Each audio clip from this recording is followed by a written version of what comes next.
I'm going to get into a whole bunch of things around coaching with a games approach, and essentially what I'll do is we'll do a bunch of 3-on-3-on-3 and give you a whole bunch of constraints.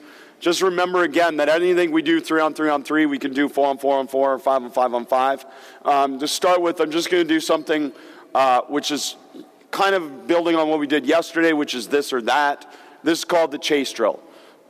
Just put your ball down on the side to start with. Come down here.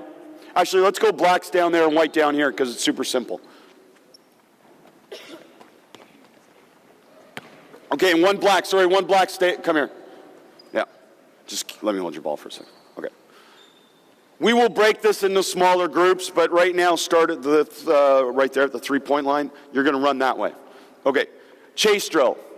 So you get a point anytime you touch the person in front of you. So when we say go, you are trying, go. Let's go, run, chase her, don't touch her actually. Okay, when she crosses her line, that is your free throw line. That releases you to chase her.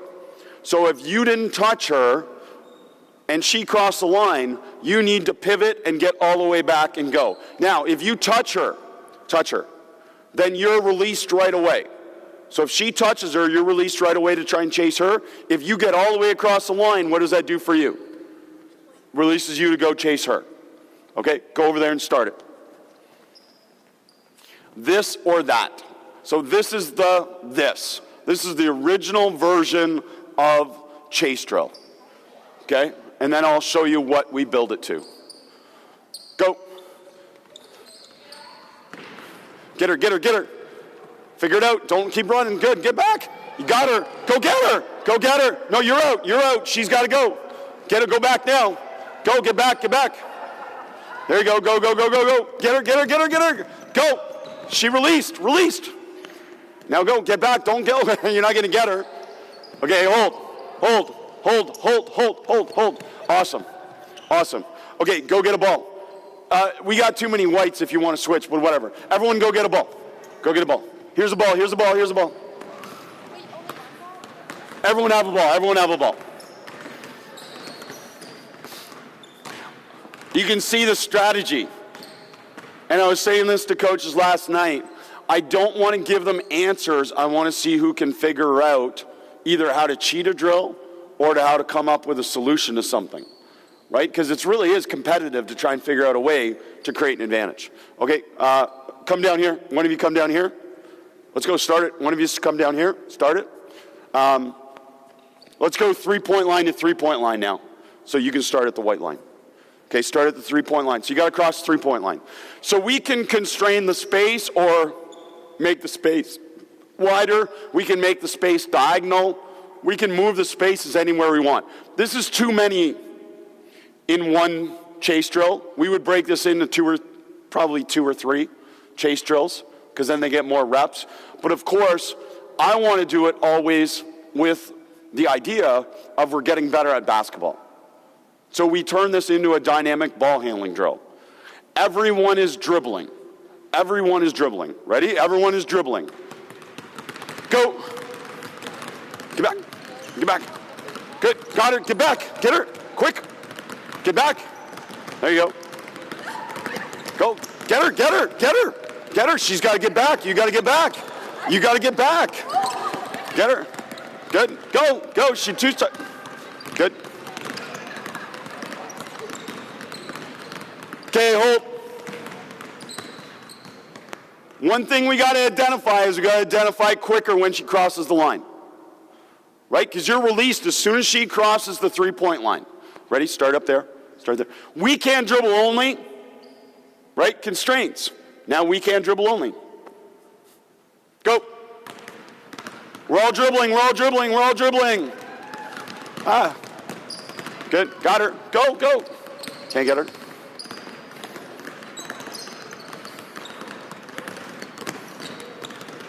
Good. Okay, hold. We could go skipping. We like doing change. The ball's got to change each hand each time. 2 blacks come here. Get 2 lines. 2 blacks come here. 2 whites come here. Ready? Now you get a chance to get double points. 3-point line. Start at the 3-point line. Actually, no. Start at your free throw line. Let's do it. Okay. So if you're unsure, I think we did it yesterday, but the ball must change hands. Change hands, okay, each time. Good? Go. Real quick to make it break off.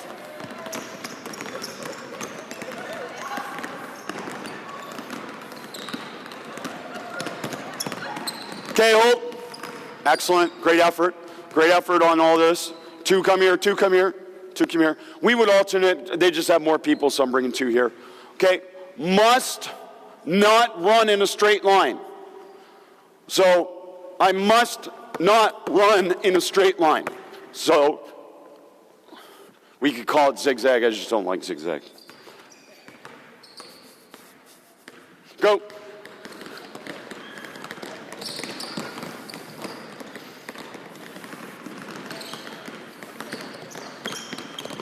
Hold. Excellent. Hold.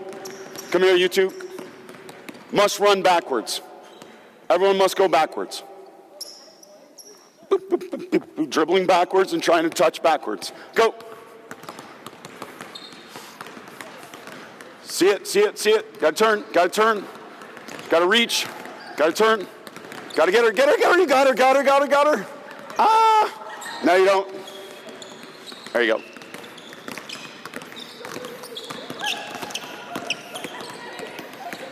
Okay, hold. Somebody, and this is great, I had some good questions here. Somebody asked me about water breaks. I was going to cover water breaks a little bit. Look, I'm not here to limit water, so I make it clear to kids they're welcome to get water anytime they need extra water. I'm not a big water break fan in terms of taking water breaks, but we do take water breaks. If we take water breaks, we basically give them a time constraint and say, you've got 37 seconds, get water. Here's the thing, you got 30, you're not actually going to get water, but you can go back to the bench and act like you're getting water if you really need to get water. But 37 seconds, go get water. As you're getting water, tell your bestie something that you just learned that can help you be a better basketball player. Go. Just walk to the bench like you're getting water, and then they go from there. Okay, hold. So they got water. What's something you learned that can help make you a better basketball player? Wait a minute. What's something someone told you? Yeah, okay, well, what's someone that's fine. What's something someone told you? Spacing is important. There you go. I don't even ask them all because that takes too long. The point is how do I develop them as communicators? I put them in situations where they must communicate. That's the goal, constantly, that they're talking and they're communicating and they're responsible for their learning. So this concept obviously builds memory consolidation a little bit where they communicate and it goes deeper into their memory because they've expressed it. That's the same concept of getting them to teach something. Having an older group teach a younger group things helps them learn it better. Like different things like that. But that would be the idea of water breaks, that they're very short, they're very efficient, because I find when you have long water breaks, it usually takes them off task. Right? They're not on task if they go take a long water break anyways. So what's the point? We're here at basketball practice to get better at basketball, so we want to maximize the amount of time we play basketball. With an older team, we might take a water break, and then I might come to this team down here, and I diagram a play and say, okay, we're going to go run this inbound. Okay, 5-on-5 inbound, go. And we run 5-on-5 inbound right out of a water break, simulating a timeout. So we use different situations like that to create a games approach. And that might be one repetition. And then we get right back into what I wanted to get into. But I'll use these different situations to be able to randomize things so that they learn how to apply things. Like they may already know our sideline inbound last second play. So like out of this timeout, we're running sideline inbound special situation. And then we go run it.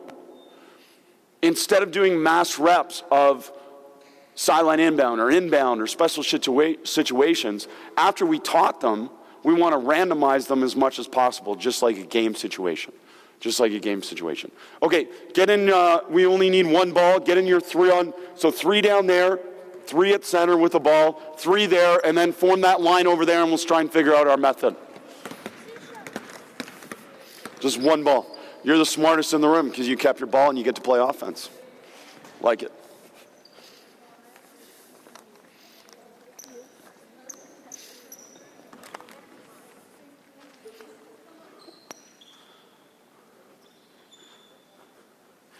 The acquisition of skills in context speeds up the application of skills in context. The acquisition speeds up the application.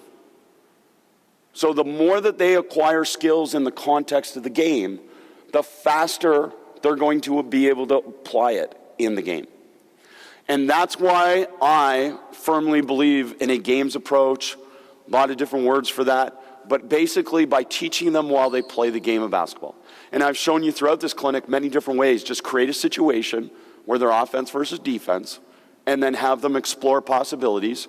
Give them coaching interventions when needed, either in the form of a question or in direct instruction, and then follow feedback with action. After you've given them information or they've come up with a solution, then go from there. My goal for them is that when I start to correct you, and this happened with you guys last night, I was really proud of that sometimes I would come to some of you and say, hey, and then they'd already tell me the answer. They'd already tell me the answer. That to me means we're getting deeper learning. It's okay to make the mistake.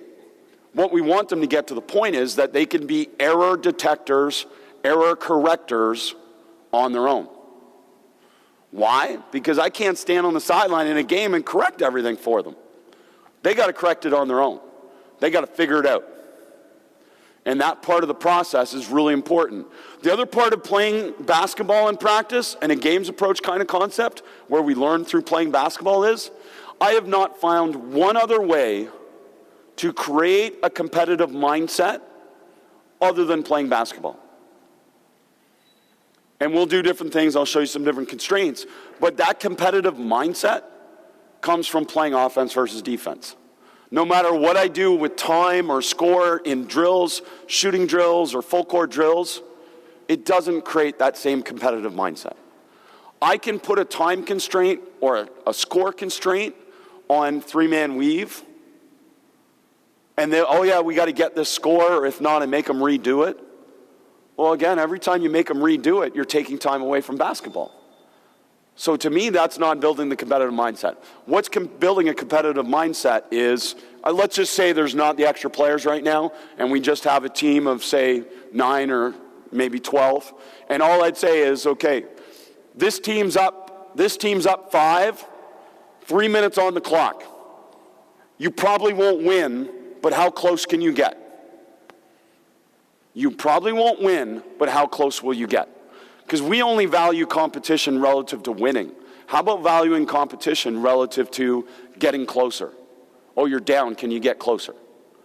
Right? These different types of psychologies and mindsets, we can do that when they play basketball in practice. It's really hard to do that in an on-air drill.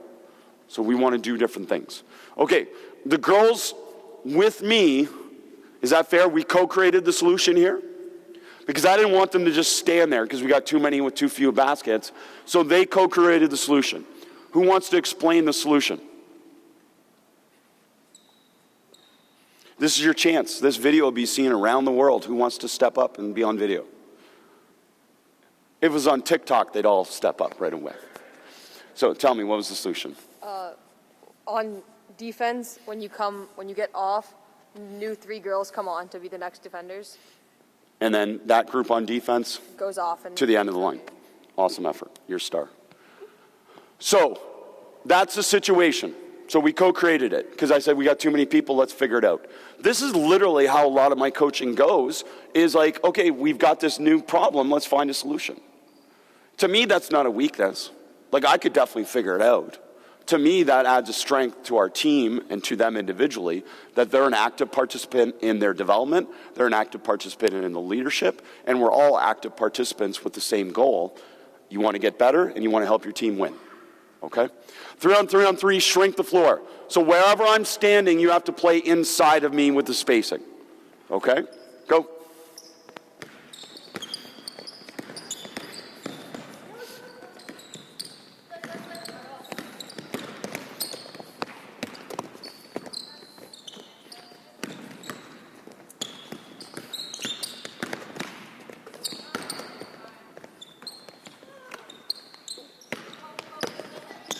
See where I am, you're outside of me. got to be always aware.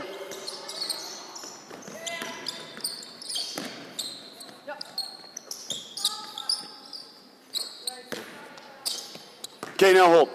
Awesome. We're going to keep playing. Now, different ways to play 3-on-3. Forget about constraints for a second. Here's some different versions of it. One is we can use you score, you keep. 2, we can use alternate possessions no matter what. Okay, why would I use alternate possessions over score, you keep? I'd use alternate possessions when I'm teaching something and I want them to get more reps. Right? When I want to develop more of a competitive mindset or reward offense, which I've told you already I value, then we'll use score, you keep. The other option is called bursts. B-U-R-S-T, bursts. There's a blog on Basketball Immersion about bursts relative to individual player development, but the concept applies to team situations as well. We're not going to do it because I want you all to get reps, but basically, this black team is going to get 3 possessions of offense. So they're going to go there and play offense, they're going to come back here and play offense, then they're going to play offense again. Because we are trying to connect them to a key feature of something. Maybe we're working on pass and cut, so I want them to get kind of that blocked rep mentality of figuring out the pattern. So we're going to do 3 reps, and then you're gone. And now the next team gets 3 reps. So we would use that as something to help them connect a little bit deeper if they're struggling with the pattern, or if we just feel they need more reps of something. Continuous. And when I talk about repetitions, or I talk about randomness, or I talk about messy practices, I want you to know again, it is only messy and random to them. I know what I'm doing. I have a plan, and I know what I'm doing. And that's why you should not be afraid of messy practices, because you know what you're trying to accomplish. And people ask me all the time, how do you know that this game's approach helps your players? Because when someone new is doing it and you're playing a lot of basketball in practice, you're unsure if they're learning anything, and you're unsure if they're helping them in the game. Because when you do drills, they look very clean, they look very organized, it looks like you're accomplishing something. More importantly, parents, athletic directors, other coaches marvel at your practices because they look so organized, right? I found the greatest compliment when you came to my practice was somebody told me that was really messy, right? They played a lot of basketball, it was really messy. Like, I didn't want it to ever look organized because we're playing basketball and that's never going to be perfect. So how do I know it works? Well, I can tell you this in real simple terms. How do you know 3-man weave helps them? Well, I don't know. Show me the evidence-based research that 3-man weave helps them get better at basketball. And I'll wait for the rest of my life for that study. Right? But what we do know, because you know this intuitively, basketball transfers to basketball.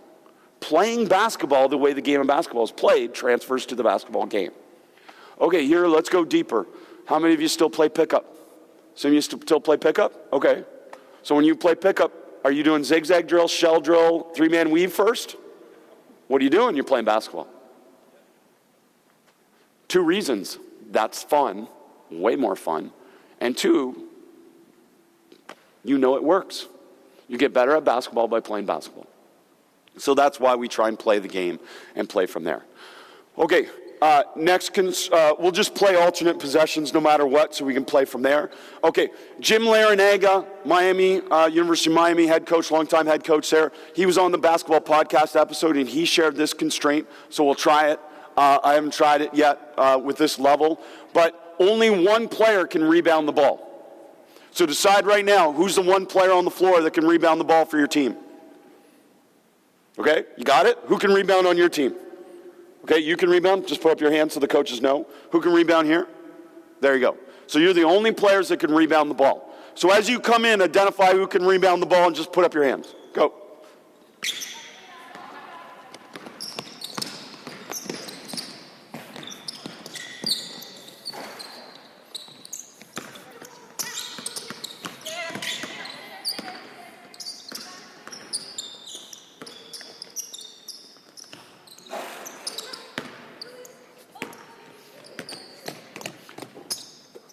Okay, hold. Let's give it to White.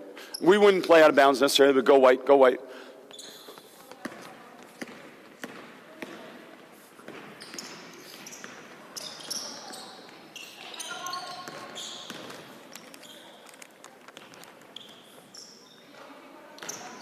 Okay, now hold. What is the value of having only one player rebound the ball? Boxing out. The other two players, we said they can't rebound the ball, but they can still box out. And then it also develops a mindset of certain players to go get the rebound. Because I've noticed this, again, at youth levels. I can teach boxing out, but really what I should be teaching is go get the ball. Go get the ball. Now, boxing out has value, but going to get the ball has a tremendous amount of value. And I found when shots goes up, everyone kind of just stood there, waiting for the ball. Go get the ball. Like even if you're in perfect position. So we developed that mindset of being able to go get the ball. Okay, go. Try one more.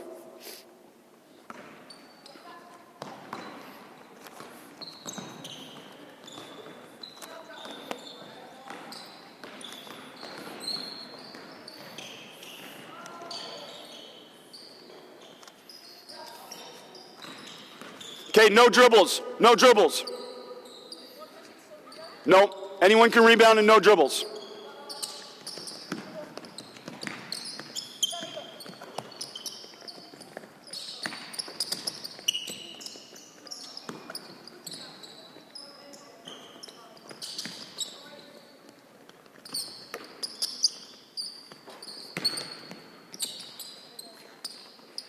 Okay, I could coach a whole bunch of things. We're not going to. Now hold. Black ball still, black ball still. So we would play it out for a little bit. But if you know, all of you being highly intelligent coaches, basketball players, if you know the other team can't dribble, what should you do defensively? Deny, pressure. Deny and pressure. Now, I wouldn't teach it initially, but the reason we would go no dribbles is to work against really aggressive defense. Right? Press up, get aggressive, deny off the ball, create havoc, and play out of that. So, you hope the first time they kind of figure it out because that's cheating the constraint. But if they don't, then I tell them, hey, what would be good here? They can't dribble. What should you do? We would call that, and this is from Dave Smart, incredible coach, obviously, at Carleton for a long time. But he had terminology, basically dead. Like, they would call dead on defense this would be a great time to call dead. If you were covering me and I have the ball, you're yelling dead, dead, dead, which means you can cover me with no help. So what does everyone get to do? Deny. And that's a great way to be able to play against certain players. Like sometimes not to guard is to guard, right? Like we can sag off someone, but also if you can handle the matchup, you just press up on them and everyone else is calling dead, dead, dead, and you're going dead. Whose ball? Is your ball? One last thing. Oh no, go. Let's play this first. Go. Great, a screen. So that would be another thing we'd explore. We could add a constraint, say it's no dribble, find a way to screen. No, keep going. I'll just talk over you. Turnover, right, dribble, turnover, go, go, go. I'm just being hard. That might, just a drop, but a drop's not okay either. So you just lose offense as a consequence. Oh, you got her. Oh. You're allowed to take your 2 steps to the layup.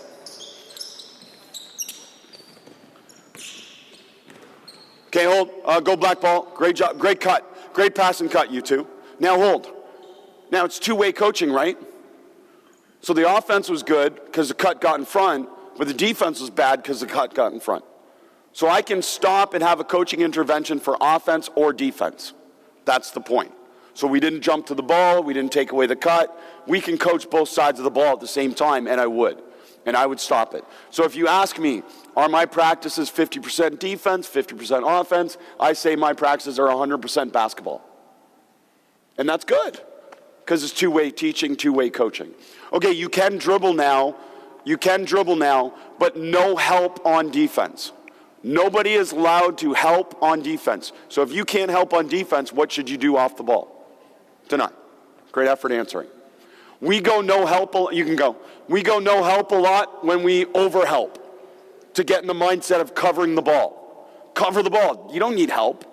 And we rely. Like, the best thing about creating a great help side defense is you have a great help side defense. The worst thing is sometimes you forget that you should be covering the ball with no help. Because we actually don't want to help. That's not the goal. Helping is a secondary thing. The first thing is stop the ball with no help. Where's a defense start? Where's defense start? Communicate your team.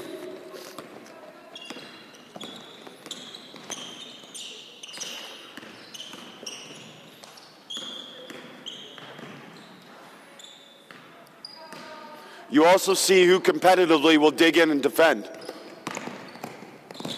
Okay, hold. Fouls and out of bounds. Fouls and out of bounds. So I can't remember who asked me the question about slowdowns in practice.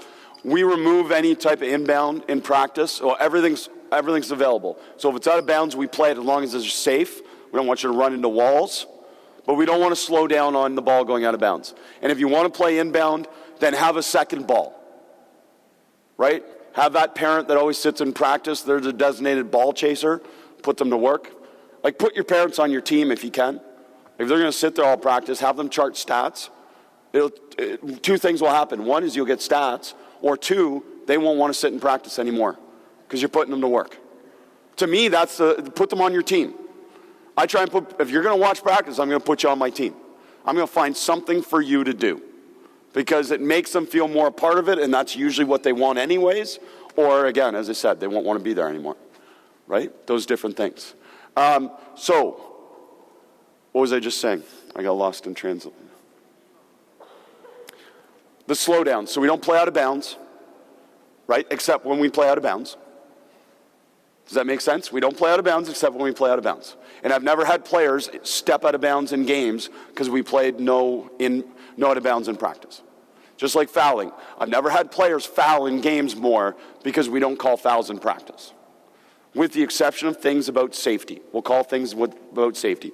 Like if she had pushed her intentionally from behind, obviously that, we'll call that and we'll give them the ball back. Now, here's where I've changed my mindset. I used to do that, but now I've changed my mindset because the value of getting fouled in the smile, like the points per possession that come from getting fouled, is so high that I want to reward offense for getting fouled. I don't want them to think they're not getting a reward. So two things. One is we'll start to call fouls sometimes, or Lynn Roberts, coach at the University of Utah, on the podcast 2 weeks ago. Great concept. This is another thing for a parent to do. Anytime there's a foul, ring a cowbell or beep a horn or do something that acknowledges that the foul happened. So we say the foul happened. We're not going to slow down, shoot the free throw, acknowledge. We're just, hey, it happened. For her, they do it for rebounding. I can't remember exactly. Air horn goes off for a great defensive box out rebound. Right? Missed box out, you hear a cowbell. The point again, we're not stopping practice to yell. We're not stopping practice to have consequences. We're just creating the emphasis in what's important to you. And you can find that within what you do. I can't tell you what's important to you, but you can do something like that where it's just a quick acknowledgement. They'll obviously track it, and then at the end of practice, you'll know how many great box outs or how many missed box outs. Because for her, it correlates to winning is defensive rebounding, according to the analytics that they've done. Great concept. Love it. And we could do that for free throws and fouls. Okay? Let's say, whose ball? Yeah, let's just change it. I know. You guys just want to hoop. We'll do that tonight. Let's go, you're the only player that can score. You're the only player that can score. All right? Choose a player. They're the only player that can score.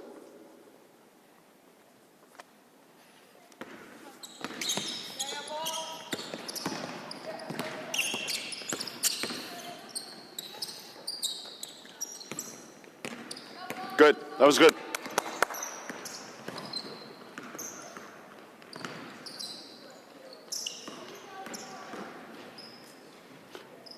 Air horn. Hold. Aren't you proud of both of them? Direct drives, straight lines. Now, what's the one thing I could have said to both of them? What could they have done on both handoffs? Did they have arm length advantage? They could have shot it, if that was in range and in rhythm for them. But that's where I want to get away from must and say, hey, was it possible that you could have shot that? Now, I prefer the drive, but that's where we could educate certain players, because if they hadn't created advantage off both drives, that was good. Now, both teams ran handoffs to them. Obviously, what are some other things you can do to get the scorer the ball? Handoffs, what else? Ball screen. Yeah, screens, off the ball, different situations like that. Or, and this relates back to the under 12 team, my daughter's team, it seems counterintuitive, but when we play 3-on-3-on-3, I put the best 3 players on one team. And I tell them to space and literally not pass the ball. Your goal now, we're going to try and do this, the goal of the player with the ball is to drive to score. What are the other 2 players creating for her? Space. Doesn't have to be like this. You can go to any spacing spots you want, but create space for her to drive to score. Now, if they're smart about it, they'll find their best matchup to drive to score. And I'll explain it more after you watch it, why I do it.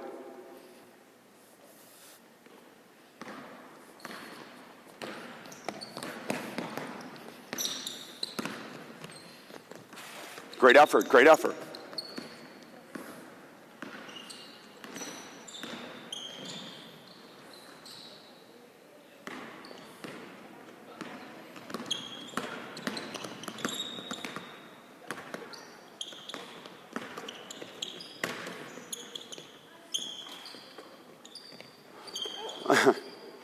Okay, hold. Okay, you know the constraint, right? How would you cheat the constraint? If you knew only one player could score, how would you cheat the constraint on defense? You'd shrink the floor, right, coach? Okay, so they didn't figure it out yet, but that, according to Dave Smart's language, I told you is dead, is I can handle the matchup, I don't need help, so everyone deny. This is called early. Early. It means everyone's early in help. Extreme shrink the floor. What does this connect back to? Remember youth basketball? One of the problems is the best player isolations. Shrink the floor. Shrink the floor. Extreme shrink the floor. We are so early in help that player has no space to drive, and we're basically making them pass the ball. Making them pass the ball. So that concept. The other concept here, and one of the reasons we do it is because I found when I put the 3 best players on one team, they would alternate between who would drive to score. But when I put them on different teams, they would dominate those teams and no other player would ever get a chance to drive to score, which makes sense too. I don't think it's wrong. They're smart about it. So now, putting all the best players on one team, yeah, that team was really good. But now I found the middle, so the next best players got squeezed, and they started to get better at driving to score because they were watching what it was looking like, they were feeling what it was looking like, and then they got to try and apply it. And that's part of the mentality of some of these different constraints things, is how can I manipulate it to be able to help them obviously play better basketball. Every player must score on your team. Every player must score on your team. Okay? So, I know this won't work because we have too many subs, but the theory is if you scored one possession, now the other 2 can have to score this possession, right? And then if you scored, then you have to score the next possession. So let's just say when you come out, choose one person's already scored, and now the other players have to score. That type of idea, right? So gradually as we're playing 3-on-3, they got to find, they've got to think, they've got to discover.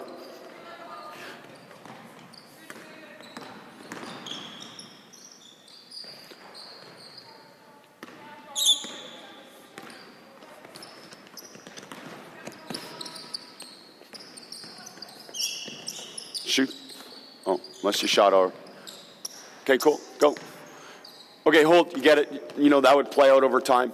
The one thing I forgot to say on the drive to score concept is, what I also found is, when I put the 3 best players on a team, The other team started to figure out that they really had to shrink the floor because we talked about it, and that made my best players better at driving, drawing two, and making a decision early on the drive to two, which my two daughters really needed to learn because they've been taught at a really young age to just shoot it every time they touch it by some knucklehead, me.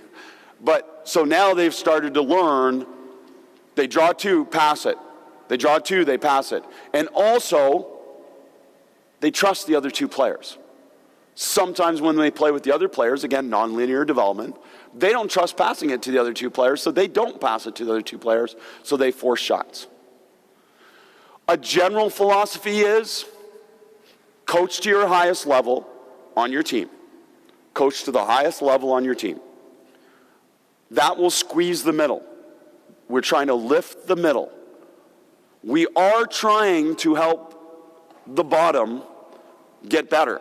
I'm not ignoring them. I'm going to go to them and give them more individual attention. Hey, I know you're still struggling going between your legs. Are you spending time on your own at home? Why don't you go 2 minutes this week, every day, go between your legs? Right? I'm giving them individual attention to try and get them to raise their level. And it's a reality. We treat it as a reality.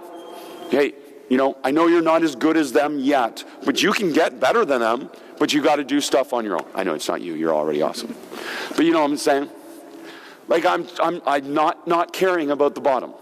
But to me, if I coach to the highest level, I will raise the middle. If I coach to the middle or to the lowest level, I'll probably not help the top, and then I probably won't help the middle either as much, right? And that's the general philosophy of how we do things. So we try and create situations where they can all experience success, yes, and we can all experience these repetitions in a meaningful way. And that's what 3-on-3 does for them. Do you guys know what pistols is? Do you know what pistols is? Okay. So you must run pistols. So you're going to sprint the wing, okay, go, you're going to loop back and catch it around the white line, chest to me, right there. You're going to come in right to here. I'm going to enter here like it's a get. If I can't pass it to you because you're denied, what can I do instead of pass entry? What can I do instead of a pass entry?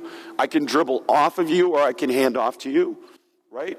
And anytime I pass here, I'm coming back to get the ball. What am I trying to do when I get the ball? Score. You're coming and you're setting a flare for her.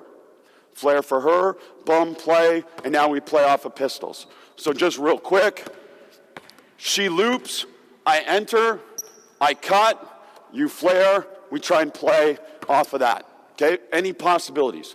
The reasons pistols is good, and if you don't know what pistols are, go play. You can play while I talk. The reasons pistols is really good action is because it's a great three-player action.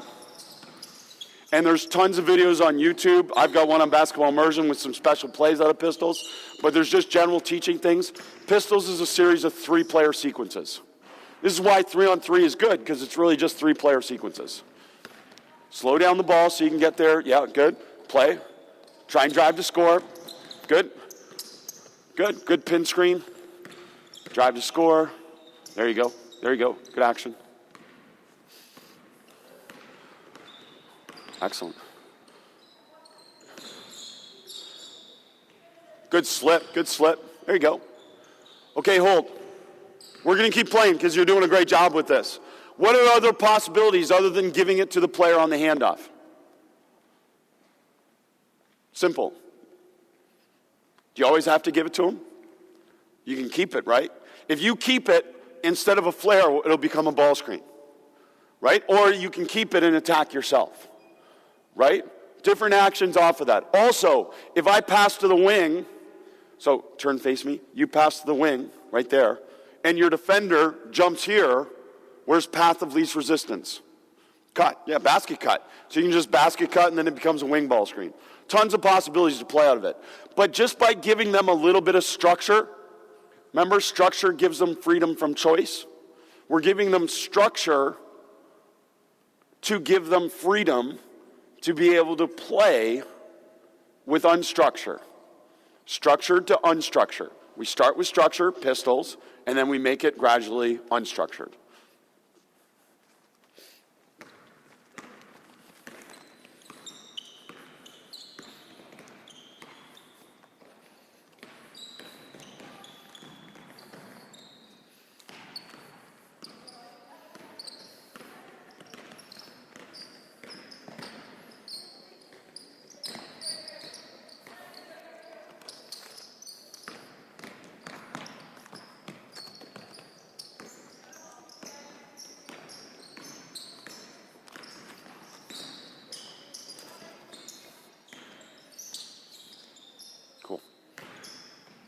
Great effort. Great shot. Coach clap, right? Coach clap. I missed once. I can't tell you how many times I say that to kids. I missed once. It happens. I missed. It's all good. Really good. Really good. So now let's go. I told you about prison break. So prison break is this. You can call it a different name. It's just, again, Alex Rama calls it prison break. It's pretty cool. All I'm going to do, and I don't know names. Roberto, can you want to come out? Me? Yeah. Come on. You're a legend. Let's go.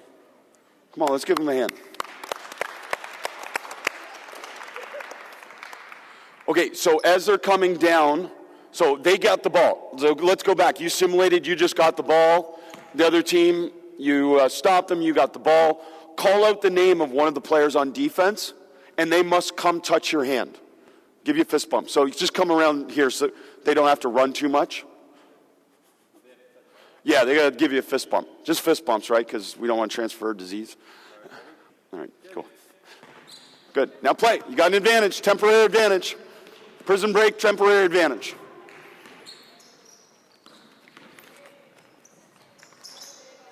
Go, go, quick, quick, quick. Good, look, where's your advantage? There you go. Oh, yeah, good D, good D. We got an advantage. Lay up, lay up. Ah.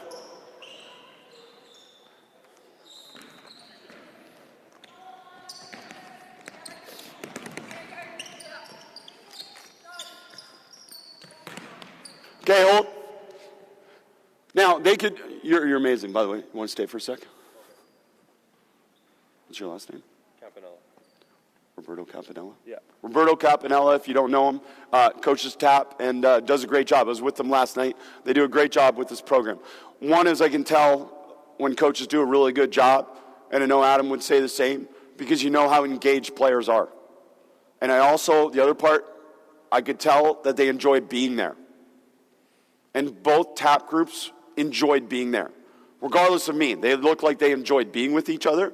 They look like they enjoyed being with the coaches. They look like they enjoyed getting better at basketball. To me, that means the coaches have created a learning environment and a development environment. To me, that's really important. That no kid came in that gym and looked like they were afraid or looked like they didn't want to be there. That was really cool. And to me, that's not always the case. And that's obviously psychological safety that they've created. Okay, what's one thing that you've emphasized? I know I'm putting you on the spot, so take your time. One thing you've emphasized that is a must for them, say on offense or defense, that they must do this. So this is something that you've emphasized throughout the program. Is there anything? Compete. Okay, compete, but we have to define that. What do you want to say? Sprint to a corner. That would be a demonstration of competing. Let's say that. Because competing, like, what does that mean? Is that cool? Sprint to a corner? Yeah. Because we might do some two-side tonight anyways. Okay, so if you are off the ball, you must sprint to a corner.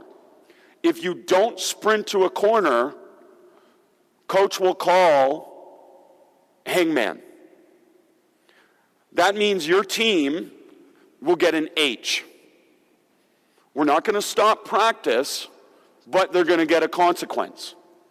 And we're going to play hangman or hangwoman, whatever you want to call it. And they'll get an H, and then they'll get an A, and then they'll get a, and I just forgot my spelling.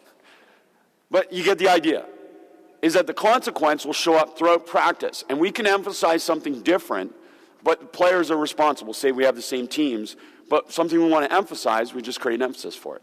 Okay, let's just show it quickly. Okay, ready? Sprints. To the corners, all the way to the corners.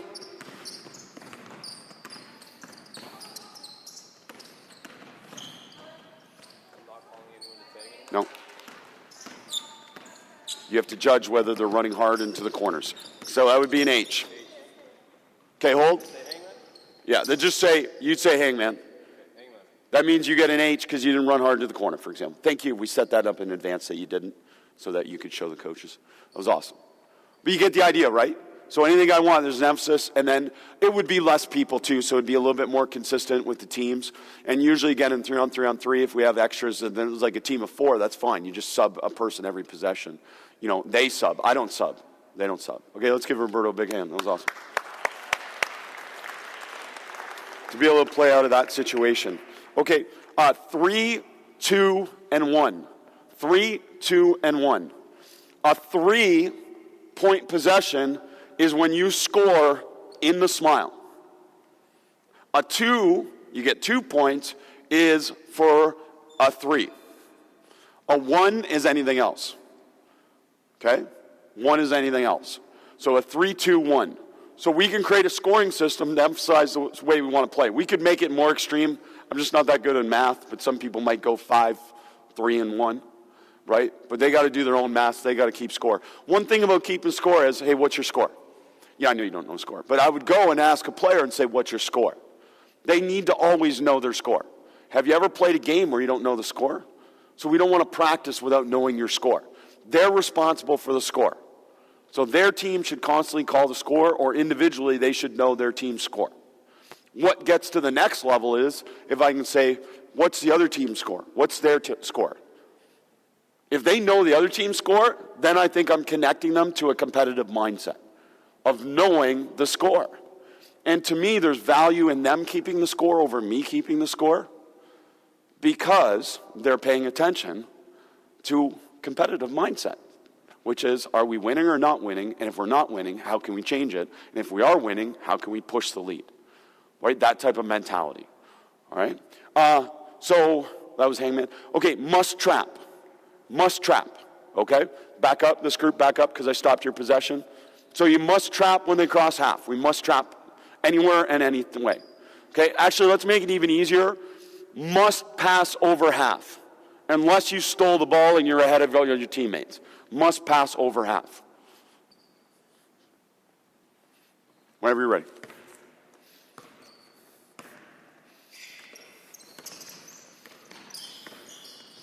Trap, trap, trap, defense, trap. Not two of you. First person's right, right? First person's right. Go, go, go, go.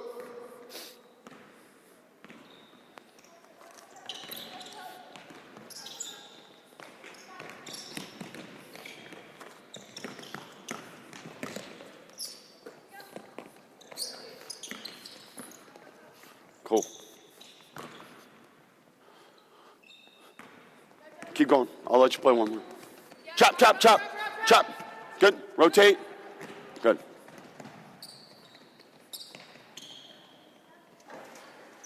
Okay, hold.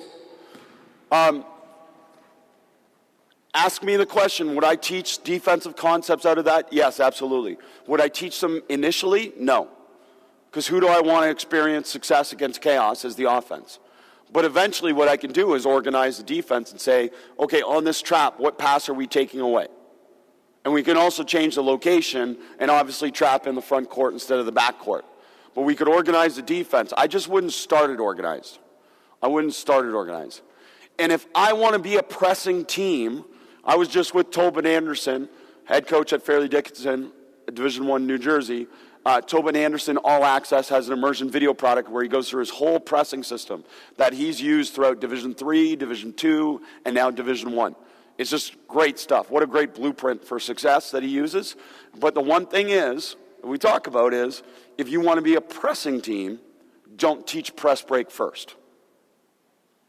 If I teach press break, then now you're playing against organized. And you don't know what the other team's going to do anyways, so play more against disorganized, and then press break becomes a later concept to develop.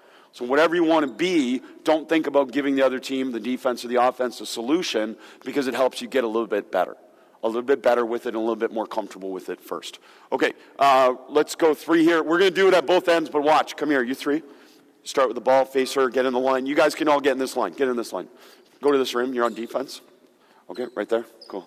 You're good. You're safe. Just get to play defense. All right. They're going to play one-on-one-on-one.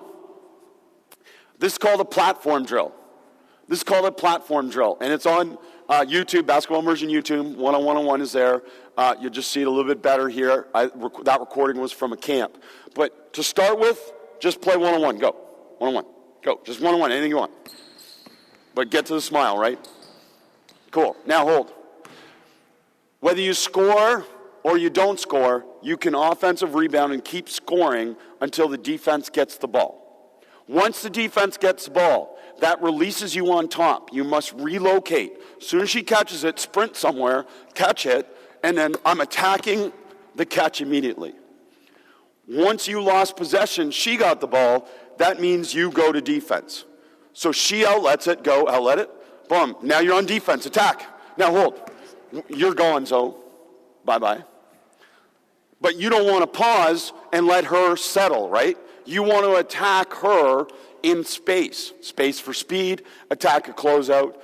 So we're working on, we call it quicking the catch. We're not catching necessarily in squaring. This could be, we're working on rips. Depending on where you're coming, you could rip it and go. You could just catch and go. Or if you're coming straight on, you're just running into the catch and quicking it. When you're running, you don't want to run along the three-point line. You actually want to run a little bit higher than 3 so that you can come into it with space for speed in terms of that. Okay, start it again, play one-on-one just on that. Now, do you understand that if you make your shot, you can rebound it and keep scoring until she gets possession. So if you can, score 45 straight baskets until she gets possession. This is building a little bit of a competitive mindset, rebounding, offensive rebounding, competing. Go. Play, no out of bounds. Okay, go, quick. And also, transition to defense, right? Go quickly. You can rebound, keep scoring. No, it's not you. You got to get the ball. You're not off till she gets the ball. Get the ball when... Good. Now, outlet. Move. Go. Drive it. You're off now. Yep. Good. Keep scoring. Keep shooting. Keep getting it. Good. Power up. Score. Get it again. There you go.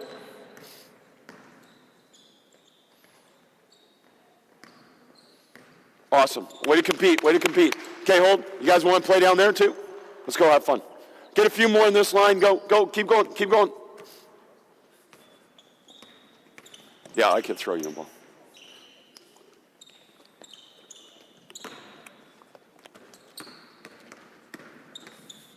Obviously, you can put in different constraints. You could put in must attack and counter, must turn it into a Barkley protection plan, turn a drive into a post-up. Work on individual skills while they're competing in the context of the game. Must back pivot, must shoot off 1 foot, must score with no backboard. So many constraints you can use to help shape learning. Must not spin. I banned spin dribbles in all of Winnipeg last night. They didn't listen today. Cool, hold. Okay, let's have fun. 2 lines, start at the white line. 2 lines, start at the white line. So back up, now you got 2 lines. 2 defense, 2 offense, same rules. Let's spread out those, space to 2 lines, space to 2 lines. Yeah, there you go. 2 on 2, go. Same rules.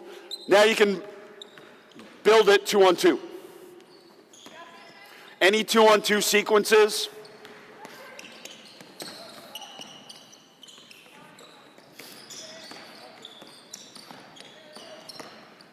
Rebound, score it, outlet. Good. Yep, keep going, keep scoring. There you go.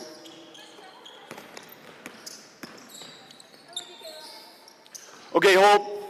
We'll keep playing, but where do you got to catch the ball as the offense? Yeah. Start outside white. Now, you can catch it ahead of the white, but you can't go to the white and wait for the ball. Basically, when they get the ball, say you got the ball, take a step back. She got the defensive rebound. Now that clears you to run to the ball or run for it, but you can't creep up to the three-point line, all right? And also, we're trying to figure out space here, right? We're trying to figure out space. You see how many times they drive into each other's space?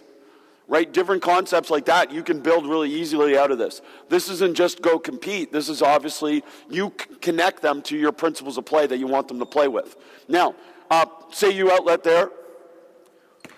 Okay, must run a get. A get is the part of the pistols where you pass to the player and now you play a 2-player game off of the handoff. So how's a good way for you to get to the get? Is it just to turn there? Possibly, if she's playing like that, just turn, and you're right there. Okay, it might be a situation where I've got to create some deception. I cut across you, and then I come back up, and you bring it back to me, and we play out of it. You got to find a way to be able to get open. We call them quicks. They were a foundation of everything we did, and all it is based on the triangle offense of old with Tex Winter. They're random pinch posts somewhere on the court. Random pinch posts. Okay, try and play out of that. Go.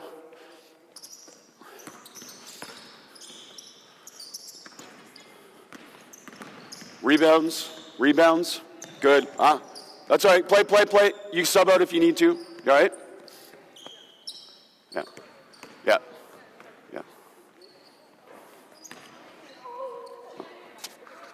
Figure it out. Okay, hold. Go 3 lines. Same thing, 3 lines. Go 3 lines. Start at half court. Back up the lines to half court. 3 lines, half court. Go. Get a third on defense. Yep, there you go. Thank you. Figure it out.